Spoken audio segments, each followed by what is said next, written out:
ಬದುಕಿರ್ಬೇಕಾದ್ರೆ ಒಂದು ಸಿನಿಮಾ ನಮ್ಮ ಕೈ ಹಿಡಿದಿರ್ಬೇಕಾದ್ರೆ ಬೆಳೆಯೋಣ, ಆಸೆ ಪಡೋಣ, ಇನ್ನಷ್ಟು ಒಳ್ಳೆ ಚಿತ್ರ ಮಾಡೋಣ ಅಂತ ಇರಬೇಕಾದ್ರೆ ನಿಮ್ಮಂಥವ್ರು ಬಂದು ನಮ್ಮನ್ನು ಪ್ರಶಂಸಿಸಿದಾಗ ಖುಷಿ ಪಡೋಣ ಅಂತ ಹೋದರೆ ಸ್ವಲ್ಪ ರಿವೈಂಡ್ ಮಾಡಿದ್ರೆ ಆ ಹುಡುಗ ಎಲ್ಲಿ ಮಾತಾಡಿದ್ದು ಅನ್ನೋದು ಕ್ಲೀನಾಗಿ ಗೊತ್ತಾಗುತ್ತೆ ಅಲ್ವೇ?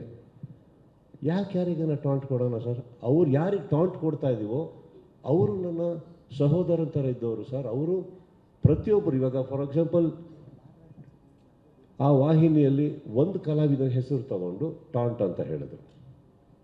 ಯಾಕೆ ಸರ್ ಈಗ ಯಶ್ಗೆ ಯಶ್ ಬಾಸ್ ಅಂತ ಕರೆಯಲ್ವಾ? ಧ್ರುವಂಗೆ ಧ್ರುವ ಬಾಸ್ ಅಂತ ಕರೆಯಲ್ವಾ? ಶಿವಣ್ಣ ಬಾಸ್ ಅಂತ ಅನ್ನಲ್ವಾ? ಎಲ್ಲರಿಗೂ ಅವರವ್ರ ಫ್ಯಾನ್ಸ್ಗಳು ಹಾಗೆ ಕರೀತಾರೆ. ಉಪ್ಪಿ ಬಾಸ್ ಅನ್ನಲ್ವಾ? ಹೇಳಿ, ವಾಯ್? ನನಗೂ ದರ್ಶನ್ಗೂ ಏನಿಲ್ಲ ಸರ್.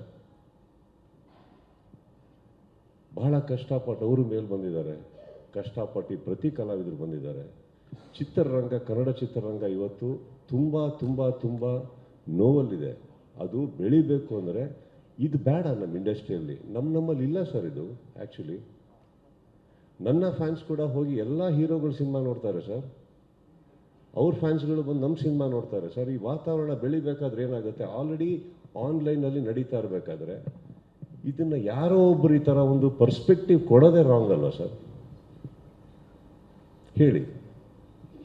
ಈ ಕೆಟ್ಟ ಅಹಂಕಾರ ನಮ್ಮಲ್ಲಿ ಇದೆ ಅಂತ ನೀವು ಅಂದ್ಕೊಂಡಿರೋದೇ ತಪ್ಪಲ್ವಾ? ಇದು ಯಾರಾದ್ರಾಗಲಿ, ಅದು ನನ್ನ ಇವತ್ತು ನಾನು ಇದಕ್ಕೆ ಕ್ಲಾರಿಟಿ ಕೊಡ್ತಾ ಇಲ್ಲ ಸರ್.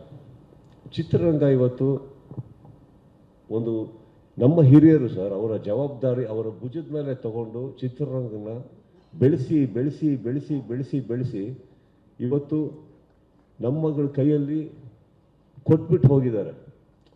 ಅದನ್ನು ನೀವು ಇನ್ನಷ್ಟು ಬೆಳೆಸಿ ಅಂತ. ನಾವು ಇದನ್ನು ಬೆಳೆಸಿ ನಮ್ಮ ನೆಕ್ಸ್ಟ್ ಜನ್ರೇಷನ್ ಕೈ ಕೊಟ್ಬಿಟ್ಟು ಹೋಗಬೇಕು. ತಮ್ಮಂದರೆ ಇನ್ಮೇಲೆ ನೀವು ಬೆಳೆಸಿ ಅದನ್ನು ಅಂತ. ಇದೊಂದು ಕುಟುಂಬ, ಇದೊಂದು ಸಂಪ್ರದಾಯ ಸರ್.